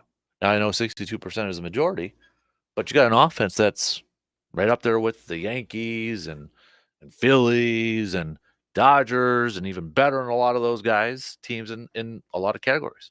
So is it just because you're a little bit skeptic about some of these guys who are having some great years so far? Are you a little skeptic and that's why you don't feel like that's the case?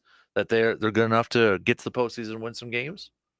or is there another reason? I'm genuinely curious to hear from you. So let me know. Hit me up with some texts at that Shoe Doctors bullpen line, 715-830-1912. So hit me up with your thoughts on that. So all right. Yeah, I only have 20 seconds left here. So okay. We'll do some local sports roundup after our news updates. Then we'll get back to some more Brewers talk. But this is your chance now to hit me up with some of your Brewers thoughts. Also, we threw out a question in the first hour too. Willie Adames, is he playing his way to where you think the Brewers should give him a new contract, give him an extension? He's in a contract year. Surprisingly, in the first hour, it wasn't even close. A majority of you, why majority? I'm talking like 95% of you said yes. Give him one. Anybody got other feelings on that? Let me know. All right. 2 in. We got one more to go. We'll be back in just a few minutes.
Final hour kicking off right now. Appreciate you tuning in wherever, however you may be tuning in on this, depending on where you're listening to us from, rather wet start to another work week here. Still hear a little bit of rumbling of thunder once in a while. Must be some lightning strikes once in a while because like the lights and the screens go off here in the studio for a split second. It's kind of creepy, not gonna lie. Anyways, big thanks for tuning in. We're gonna get back to some more Brewers and baseball talk coming up a little bit later on this hour. Brewers big time series going up against the Philadelphia Phillies starting tonight after sweeping the series against the White Sox. They're on a 5-game winning streak right now. A heck of an opportunity here for the Brewers. A great test coming up here for this team too. To see them match up against, let's say, one of the best teams in not just the National League, but all of Major League Baseball. So we're going to get to that coming up here in a little bit. Reminder, you can always join us in the conversation by hitting us up with a quick text on that Shoe Doctors bullpen line or joining the video live streams, which is on Facebook, YouTube, Twitter, and Instagram. So let's no JC in the EC, so I am going to do my best to fill in for him for our local sports roundup, brought to you by Amundsen's Appliance Center. So this past weekend, we had a ton of local athletes, statewide athletes for the state track and field meet over at La Crosse Friday and Saturday. So first off, congrats to everybody who advanced and competed there, and congrats to everybody who made the podium or medaled or finished high. Congrats goes to everybody. I'm going to miss some, and I apologize because there's a lot of you out there. So first off, congrats to everybody out there. Okay. Here's just some of them here. We got Eau Claire Memorial's Parker Dewey. He won the D1 800 meter title. So congrats, Memorial Boys 4x100 relay finished in 4th place. Memorial Girls 4x400 relay finished in 8th. Eau Claire North's Emma Lynch finished 3rd in the 100 meter wheelchair finals. Regis girls reached the Ramblers placed 7th in the 4x100 meter relay, 4th in the 4x200 meter relay, and 2nd in the 4x400 meter relay. Regis boys, by the way, finished 4th in the 4x200 meter relay, 7th in the 4x100 meter relay. We've had Chippewa Falls won the 4x400 meter relay. The Cardinals also finished 2nd in the 4x200 meter relay. Sam Aber from Chi took 2nd in the 400 meter dash. Bloomer, going over to Bloomer. Freshman Sierra Hartman, D3, winning the 2 mile in 10:30. That's ridiculous. That time, holy crap. Man, that hurts my side thinking about that. Also the Bloomer relay, 4x800 meter relay, they won that. So congrats to Bloomers over there.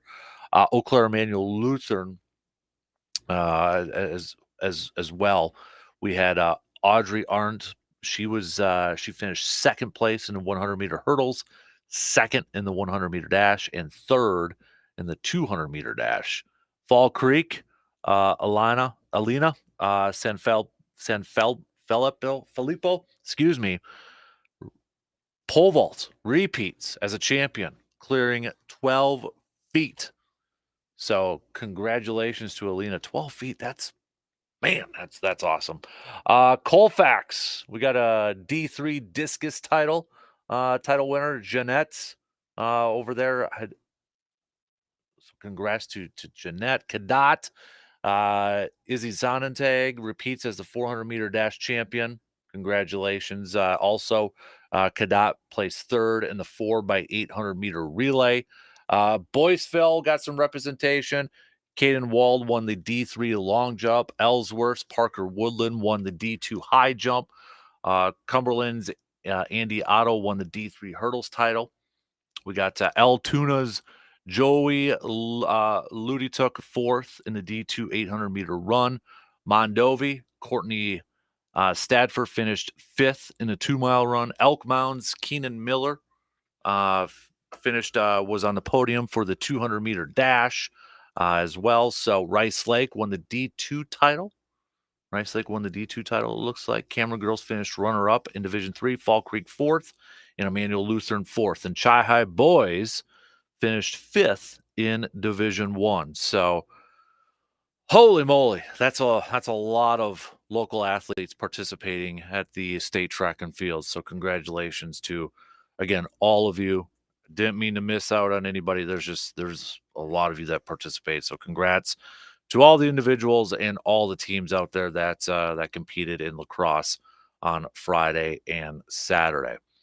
Also, we've got some seeds out for the for state softball. State softball seedings are out. We got some local teams that will be trying to come away with some hardware, some state championships. First up, Fall Creek. They've earned the 1 seed in Division 4. So Fall Creek gets the 1 seed in Division 4. We've got Thorpe is the 4 seed in Division 5, and New Richmond is the 5 seed in Division 1.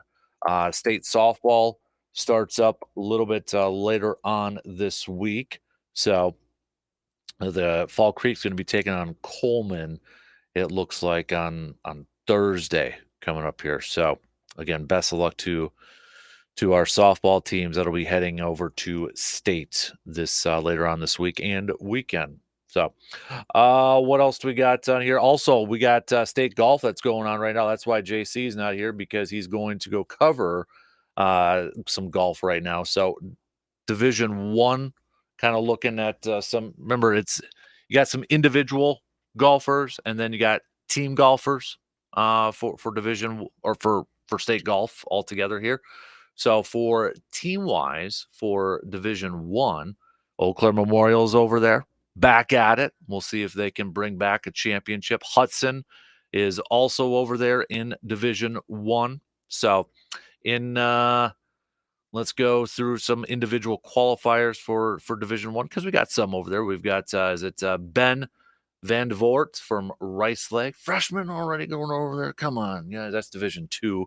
Baldwin Woodville, we got Chase Van Ranst is also over there as an individual. What else do we got here for some individual qualifiers? New Richmond, Cole Langanis, he's over there for individual golf too. So Ladysmith, Simon Cole, he's over there. Neilsville, Tucker Johnson, individual, going on over there too. How about some Division 2 teams that'll be playing over there? We've got nothing really local, but Division 3, Tech Warehouser's over there. Cochrane Fountain City is also going to be playing at State Golf. Prentice, got to give a shout out to Prentice over by my old neck of the woods over there too. So best of luck to all of our golfers who are also competing at to say. Oh, forgot a couple of Division 3s over here too. But we've got where to go? Durand, Arkansas is Logan Weisinger and Dane Schulz, and then Glenwood City's Ben Whitmer, also individuals for state golf too. So that's going on for the next couple of days. Best of luck to our teams and individuals who are competing. Baseball playoffs are going to continue starting tomorrow here. So starting tomorrow, we've got number 1 Stevens Point. It's going to be taking on Eau Claire North in Marshfield. The winner of that then will take on the winner between River Falls and Hudson. So we got 2 games tomorrow potentially for some of these teams here. So North, if they can upset the top-seeded Spash, well, they'll play against a team that they're pretty familiar with, whether it's going to be River Falls or Hudson. So those games are going to be in Marshfield. That's some Division 1 action over there. Elsewhere, some high school baseball games of note in case you're kind of curious. Let's move to Division 2. I got to give a shout out to my Medford Raiders. They're going to be taking on Merrill. That was always my rival, Merrill. But they're going to actually be at Baldwin Woodville High School tomorrow. First game's at 11 a.m. and potentially could play against Altoona. So Altoona is also in action tomorrow. They're going to be taking on Lacrosse Logan. So we got Medford versus Altoona, or excuse me, Medford versus Merrill, Altoona versus Lacrosse Logan. And maybe we'll get a Medford versus Altoona matchup over there. Paulie Henricks, if you're listening right now, you might want to pay attention to that there, big guy. So elsewhere, let's move over to Division. To do Division 3, we got St. Croix Falls, who is the 1 seed, taking on Cumberland, who is the 2 seed. That's going to be tomorrow. That the winner of that will take on the winner between number 1 Elk Mound versus number 2 Mondovi. Got some fantastic matchups in Division 3 here. All chalk too. Number 1 St. Croix Falls, number 2 Cumberland, number 1 Elk Mound, number 2 Mondovi. So that's in Division 3. Kind of taking a look at some Division 4. We got Solon Springs and Northwood taking on Washburn. And then Rib Lake. Shout out to the eastern part of Taylor County over there. Man, Medford's a 1 seed and Rib Lake's a 1 seed. But Rib Lake taking on Edgar in Division 4. And Oliva Strom also in action in Division 4. 5 seed. But they're taking on Pittsville tomorrow too. And if Oliva Strom moves on to win, they would take on the winner between DeSoto and Royale. So that's some of your high school baseball action for tomorrow as those playoffs continue, and we'll find out who's going to be advancing to state and whatnot. So we're starting to wrap up the postseason on the prep scene here. I know the Express too. They're in action. They swept the Badlands Big Sticks Friday and Saturday. Kind of, I mean, they were close games too. I mean, Friday night, if you like your offense when it comes to baseball, you would have enjoyed Friday night's game. Maybe not the rain that was off and on over there, but a lot of scoring going on for that game for Sports Talk nights on Friday night. But the Express winning 16-15, hit batter, bases were loaded, hit batter, winning run comes in. The Express get the 16-15 victory on Friday. Then on Saturday, better weather, closer, still a close game too, lower scoring, but the Express picked up a 5-4 victory on Saturday. They are in Thunder Bay today. They were in Thunder Bay yesterday, finishing up today. Yesterday, they fell to Thunder Bay 4-5. They're back at it again tonight against Thunder Bay. Off day tomorrow for the Express before a home game against Rochester. Then they're away at Rochester. Then they're back home for a little bit here, actually, too. You got the Wilmer Stingers for 2 games and then the Waterloo Bucks for a couple games there, too, before the home and away against the Wausau Woodchucks starting on June 11th. So, all right, that's your local sports roundup brought to you by Amundsen's Appliance Center. Let's take a quick break here, and then I want to get back to some more baseball talk here, Brewers baseball talk here. Let's preview this series coming up against the Phillies. How big of a series are you, Brewers fans, kind of putting, or how big of a series do you view this with Philly? I know it's beginning of June. It's June 3rd today. But considering where the Brewers are at and considering what they have shown us, do you view this as a big-time litmus test? Is this a series that for you kind of say, all right, maybe you're met with a little skepticism. You're like, all right, Brewers show up in this series. Now I'm a believer. If there's any doubters out there, is this a series that maybe gets you to believe a little bit more about the Brewers? Or are you still like, nah, man, it's still early June. Whatever happens, happens. I'm not going to put a whole lot of stock in that. What are your thoughts? Okay. Hit me up. Join in on the convo, all right? Text it. Comment on the video stream. All that good stuff. We'll take a quick break.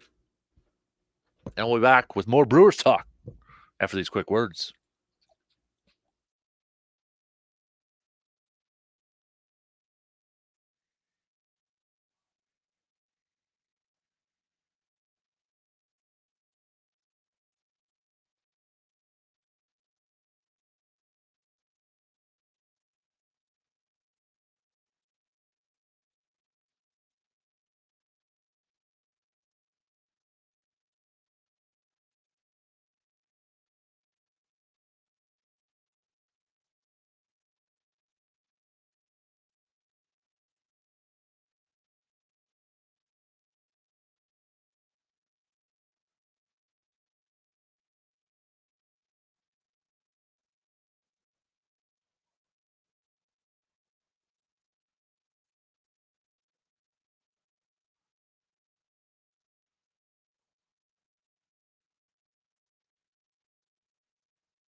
Get on the bus with us to Milwaukee versus Minnesota. July 21st, a Sunday day game.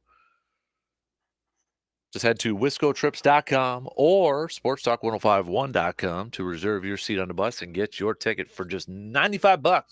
$95. You get a game ticket, and you don't have to worry about driving over there or paying for parking or paying for gas or anything like that. So, July 21st, another border battle series between Milwaukee and Minnesota. More details and to purchase your tickets at sportstalk1051.com or hit up wiscotrips.com. Then this is the first series after the All-Star break, too.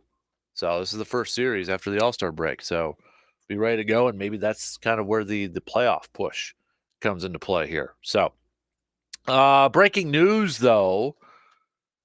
If you are a Vikings fan right now, your top wide receiver just got paid 4 years, $140 million.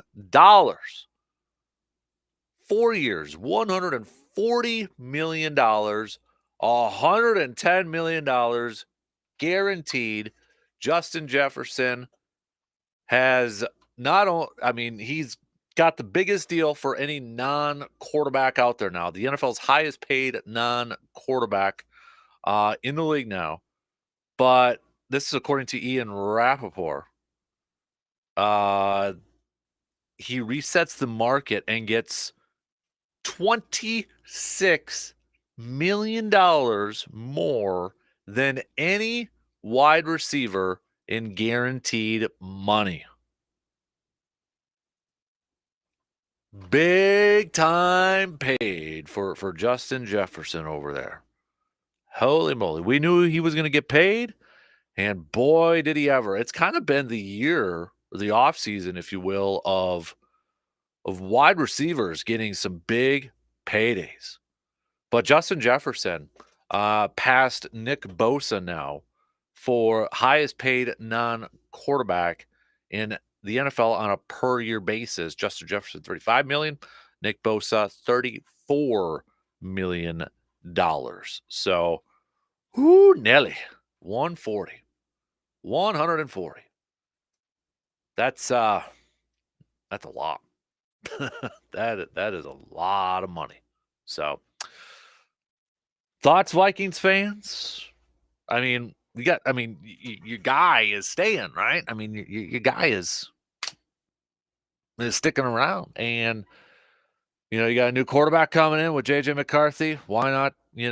Keep Justin Jefferson around. I know there was some chitter chat about would he be traded, could he be on the move, and all that, and there was some talk about him being traded on draft day and whatever. But now you got perhaps the best wide receiver in the league pairing up with JJ McCarthy whenever JJ McCarthy is going to be a starter, whether it's this year or next year. But helping out a young quarterback over there, and Sam Darnold helping out Sam Darnold too. So now you kind of wonder. There's a couple other receivers out here that they got to be ecstatic. It's one thing. Receivers, players too. They want to be the ones that have the best contracts, right? They want to be higher paid in this area. It's kind of like bragging rights, right? We kind of see that. We hear about that where players are like, no, I want to be the highest paid now. They got to be ecstatic because this just boosts up their level too. So at one point, they're pumped that Justin Jefferson got this contract because that means, all right, maybe we can get a little bit more. At the same time, though, too, they'd be like, oh, crap, we're probably not going to catch that. But you got CeeDee Lamb, who's going to get a big deal. Cincinnati's got a couple receivers. T. Higgins is not going to get that big of a deal. But Jamar Chase, another LSU wide receiver. Could Jamar Chase get something close to that? Oh, man. So we got two JJs now in Minnesota. JJ to JJ. Get ready for that. But you have Jalen Waddle that got paid. Amon St. Brown got paid. AJ Brown. What does AJ Brown got paid again? Yeah, I think he did. Devontae Smith. It's kind of been the offseason of receivers getting a lot of money. And probably some more coming up here. Brandon Ayuk with that situation over there with the 49ers. I mean, whew. And then you got little old Green Bay with all their wide receivers still under rookie contracts.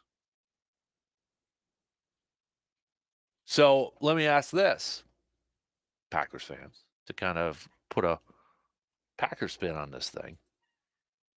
Given the fact that wide receiver contracts are just exploding right now, and these guys are getting paid up the you know what. I mean, a ton of money. Ton of money.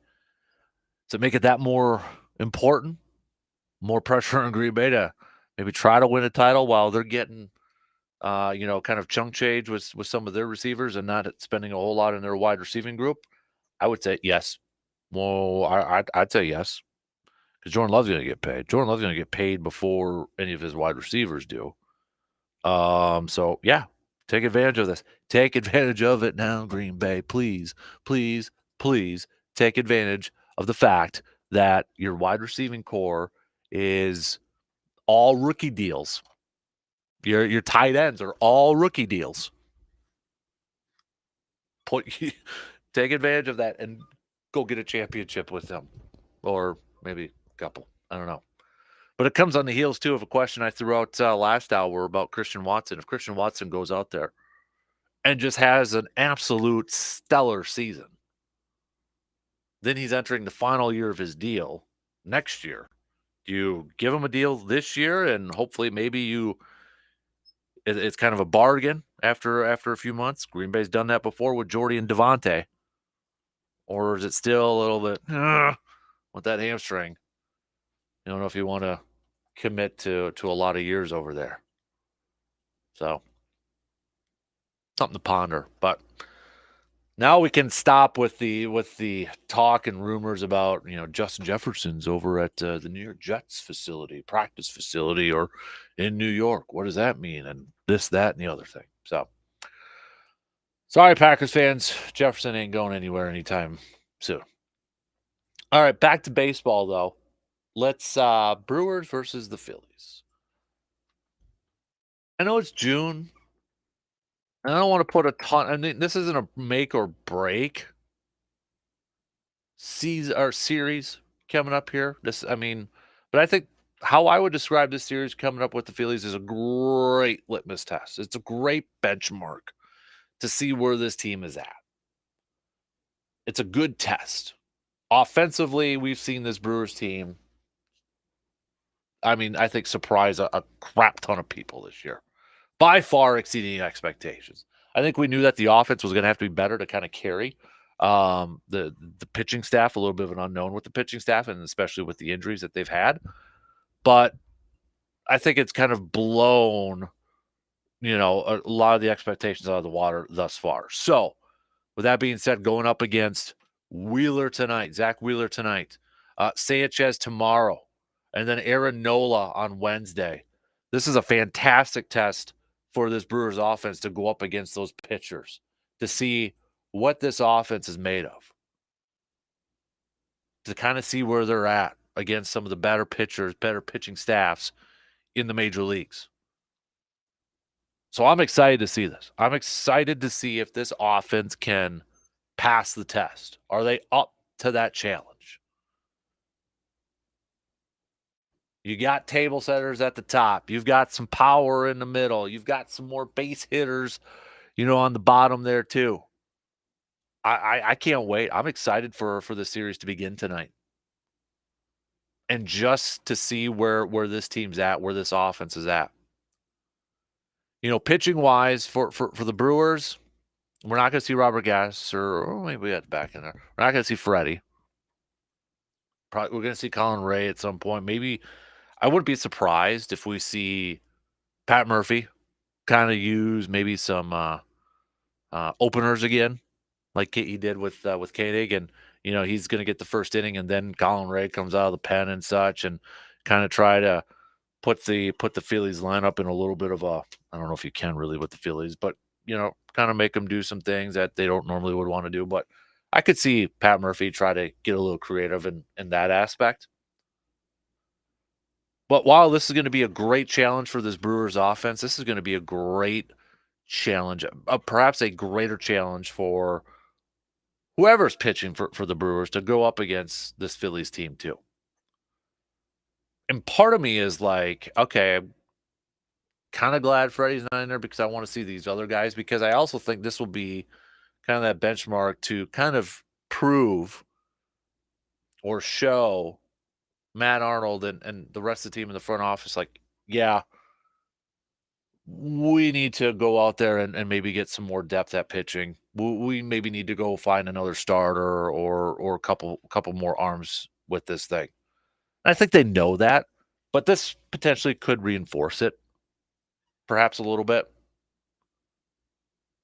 Or on the flip side, maybe it answers the question like, okay, is our offense, is it really this good if they go out there and maybe going up against these pitchers, maybe they struggle a little bit. Maybe that answers that question. I don't want to put a whole lot into a 3-game series, but I just think this is a great, like, again, I'll just keep saying that word, test. We get these, to put it in a school reference, sometimes we get like a test to see, hey, we understand the material. Where are we at on this? How far advanced are we? This, that, the other thing. I think that's the case for this Brewers team going up against the Phillies in this series. You've won 5 in a row. You're playing with a lot of confidence right now.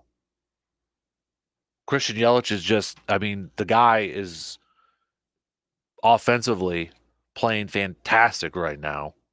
When you look at some of his numbers, Friday night he gets 5 hits there, but I mean, in his last few games, when you look at what Yelich has been doing, 323, 408 on base, 956 OPS, by far higher than his career averages, average and OP and on base and OPS. Last few games, he's hit 333, slugging 519, and a 419 on base. Heck, you want to go back to his last 113 at bats? The guy's hitting 310. And so far, overall season 323. So I'm pumped to see this, and I hope we get a good showing from the Brewers. I would love a series win. I mean, come on now. It's going to be incredibly tough. It's going to be very tough going up against these pitchers for who the Phillies are going to be throwing out there for starters. But hey, if this offense wants to prove that they're the real deal, if they want to prove that they are the real deal, this is a heck of an opportunity for them to do that. All right, let's take a quick break, our final break here, and then we got some picks and predicts, and we'll start to wrap things up for this Monday program. Last call for any weekend hangovers, the highlights, the lowlights, the bests, the worst, the studs, the duds. Maybe Justin Jefferson's on there now too. I mean, $140 million, $110 million guaranteed. I can't even imagine getting that much moolah. I can't imagine that. Man, holy moly. That's nuts. But, I mean, dude's best wide receiver in the game, right? So, all right, let's take a quick break and we'll start to wrap things up here. Do a little picks and predicts. He's got some baseball games to pick here. We don't have any NBA Finals games until Thursday, and Stanley Cup Finals until the weekend. So we'll take a look at some baseball games to pick coming up after these quick words.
Drew from Eau Claire, who had his bachelor party over at AmFam Field, Brewers. Bachelor party or bachelor weekend was a success. Got to watch 2 Brewer wins. Friday game was so wild. I think if we can win the series with the Phillies, it will be a real wake-up call that we are the real deal this year. Saw this picture this morning about how pitch calls are faring for each team this year. It does work for me. So Brewers are having much more calls hurting them than helping, and we're still doing this good with the umps not helping one bit. Interesting. Yeah, I was able to load that up, Drew from Eau Claire. Interesting, interesting graphic here. It's missed balls and strikes calls this year for every team. Higher the number equals the team helped by bad calls. So the team, according to this graphic, that has been helped out the most has been the Guardians. They've had plus 94 overall, it looks like. When batting, they're -5, but plus 99 on pitches. Yankees are at number 2. Brewers are second to last. So the Brewers overall. So Guardians are plus 94, Yankees plus 71 with the Mariners. Brewers second to last at -54. So when batting, they've had a -31. When pitching, a -23. Interesting. Interesting when you look at that. Obviously, with this year in Major League Baseball and umpiring and such has been kind of a main talking point there to see the Brewers second to worst in terms of teams getting the I guess according to this graphic the benefit of the call. They've been not getting the benefit of the call according to this graphic. So interesting. Thanks for sending that over, Drew. Let's do some picks and predicts brought to you by the Elbow Room in Eau Claire. All right. No Stanley Cup games until this weekend. No NBA Finals games until Thursday. So let's do some baseball games, shall we? Let's do some baseball games, shall we? Again, brought to you by the Elbow Room, located right next to the Banbury Place. Elbow Room, also a sponsor of the Mobile Man Cave over there, making its debut on Friday. Looking for some other places to hit up and take it on the road and maybe do some shows or podcasts and such. So if you got any suggestions, let us know. We'll see if we can do any of those out there. But let's do some picks. Let's not a ton of games either for baseball, so we might as well do all these games here. Let's go the Mets at Washington. Why not? I'll go the Mets. Baltimore at Toronto. That could be a sneaky, spicy one. I'll go Baltimore in that one. Detroit at the Rangers. Give me the Rangers. We got the Cardinals against the Astros. Kyle Gibson versus Verlander. Give me the Astros in this one. Reds taking on the Rockies. I'll go with the Reds. Padres at the Angels. Give me the Padres. Giants at Arizona. Give me Arizona. Milwaukee at Philly. Bryce Wilson, Zach Wheeler. Give me Philly tonight. I hope I'm wrong, but give me Philly tonight. So those are your picks and predicts. Again, brought to you by the Elbow Room in Eau Claire. So, all right, let's kind of recap. We talked a lot about the Brewers this morning. Coming off their series sweep against the White Sox. They're now winners of 5 in a row. Big-time series coming up against the Phillies starting tonight. First pitch for tonight's game is going to be at 5:40. Elsewhere, we talked some green and gold Packers. They're going to be opening up training camp July 22nd. Got shareholders meeting the same day. But with Devondre Campbell's contract hit coming off because it's post-June 1st, Packers now have the, according to Over the Cap's, 7th most available cap space in the NFL. Does that mean they're going to go out there and spend on free agents? No, because really who's left besides maybe some veterans out there? But that could mean extensions coming now for Love. Maybe now we'll get a little bit more news about Love's extension now that they got more cap space for this year, so they could put a little bit more on this year's cap. Maybe a Kenny Clark extension coming up here too. So something to kind of pay attention to. over there. We talked a little hockey as the Oilers advancing to the Stanley Cup, where they'll take on the Panthers. The Oilers taking down the Dallas Stars last night. We know, obviously, the NBA Finals. We're just waiting for that thing to get started over there. But what do we got? Yeah, Panthers are opening up as the favorites to win the Stanley Cup. I picked Edmonton at the beginning, and I'm gonna roll with Edmonton. I'm gonna continue to roll with Edmonton. So, what else do we got on the? What else did we hit up here a little bit, or what else did we kind of miss here? What does CBS Sports have for their new power rankings? Let's see where they got the Brewers here, shall we? We did mention a little bit earlier when it broke. Justin Jefferson, big time contract, highest paid non-quarterback in the NFL, passes Nick Bosa and per year, $35 million per year. 4 years, $140 million. 110 of that is guaranteed. Man, so all right. Oh, CBS Sports. So their power rankings: Yankees 1, Phillies 2, Dodgers 3, Orioles 4, Guardians 5, Brewers 6. So the second highest third highest National League team behind the Phillies and the Dodgers. They got on here as of May 23rd. The Brewers had a bigger lead in the NL Central this season than 2 games. That wasn't all that long ago, right? Now they lead by 7. Getting that kind of separation in less than 2 weeks bodes very well for their chances of holding on, especially since it's not early anymore, right? Do you agree? Is it not early anymore? When do we stop saying it's like, when you stop saying Happy New Year's?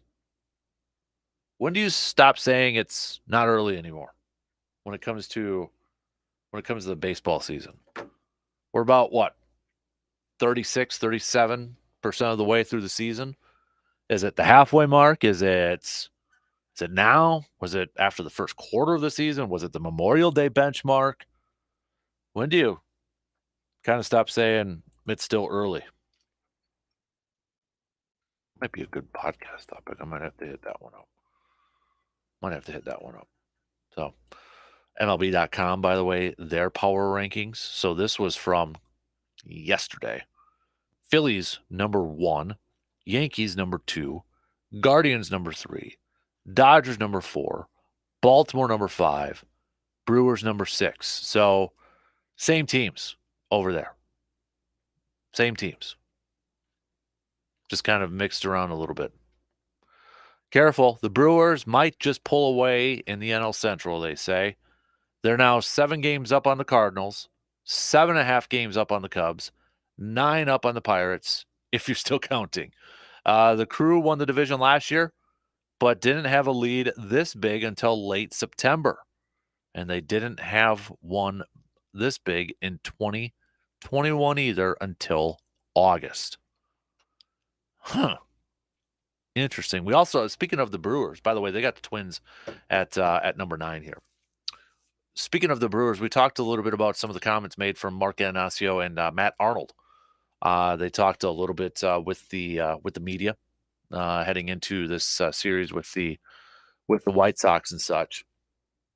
But Mark Anasio again kind of reconfirming that initially they gave Pat Murphy an interview pretty much it was out of courtesy.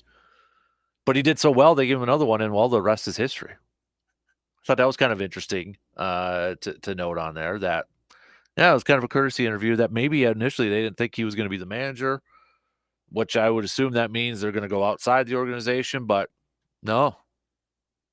And Pat Murphy, maybe making that look pretty darn good right now. Pretty darn good. Anybody also, too, I don't think we mentioned this in the first part, but anybody wondering, could Jackson Chourio maybe spend some time in AAA at some point? And I know he just hit a homer. It was a 3-run shot. But Matt Arnold said, from my seat, you see what some of these other guys are doing at the same age. Jackson Holliday, Wyatt Langford, and guys that haven't been able to survive here. If you zoom out, Cheerios on pace for like 20 homers and 30 stolen bases, which is pretty incredible for a 20-year-old. Certainly we see flashes, like where he hits that where he hits that big ball into the gap against the Cubs to score runs, that's the guy. And then there are other days where a ball drops in front of him and you're frustrated. I think that's the natural evolution of a young player. Mark Anasio said, player development is critical to this organization. So I've told Matt and I've told Murph, and everyone knows how desperately I want to win. But I told them if we need to develop players, we're going to do that. And we may sacrifice a win here or there. I don't see where he's going to learn anything at AAA. So don't expect Cheerio, even with some of his up and down play, to maybe spend some time at AAA. But some other talking points out there too was Willy Adames. And from everybody who texted in, it was a wide majority that you want the Brewers to re-sign Willy Adames, which kind of surprised me a little bit. It was a wide majority. But Mark Anasio had this to say about Willy Adames. He's the best. Yes, there were extension conversations, and we'll see what happens after the season. But he is going to command, I think, quite a significant package as a free agent. The best thing I can say about that is we had plenty of offers for Adames this offseason. And if you were going to put it into an analytic model, there may have been some merit to building for the future. You just can't put a price on his leadership, his posting every day. Adames does not want to miss a game. So guess what? Now William Contreras doesn't want to miss a game. Sal Frelick doesn't want to miss a game. You develop a culture, and Willie is key to it. So he's got Mark Anasio, loves him. I thought it was a cool story yesterday when the initial lineup came out, and Contreras and Adames were actually going to get a day off and ending their streaks until apparently both of them went into Pat Murphy's office and said, Skip, no, we're playing, we want to play. And then apparently, and I'm paraphrasing everything, but Murphy said, go back in the clubhouse and just kind of, rethink it. And nope, they reiterated that they still wanted to play. So Pat Murphy changed the lineup, put him back in. I thought that was kind of a cool little story too, because a lot of managers would be like, no, you're sitting. Kind of an open door policy, it sure seems like, with Pat Murphy. And he trusts his players. He trusts his players. And I think for the most part, his players reward him with that trust too. All right, tip of the cap. I got a couple of tip of the caps as we finish up here this morning. First of all, tip of the cap to everybody who participated at the high school state track and field events. A lot of athletes. I know I probably missed some in the local sports roundup, but a tip of the cap to all of you who participated, and tip of the cap to everybody who hit the podiums, placed, got some medals and such. Tip of the caps to you. Also, tip of the cap to Major League Baseball yesterday. It was Lou Gehrig Day yesterday with ALS. I don't know if you had a chance to watch Sunday Night Baseball last night, but Sarah Langs, who's part of Major League Baseball and, statistician. I mean, if you follow her on Twitter, you're going to learn a lot of stuff.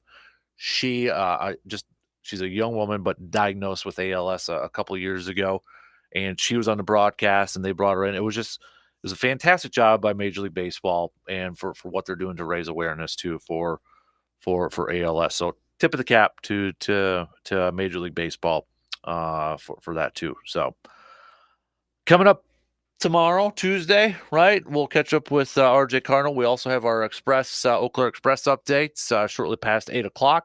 Hopefully we'll be talking about a win in Thunder Bay tonight, but we'll catch up with the Express tomorrow as well.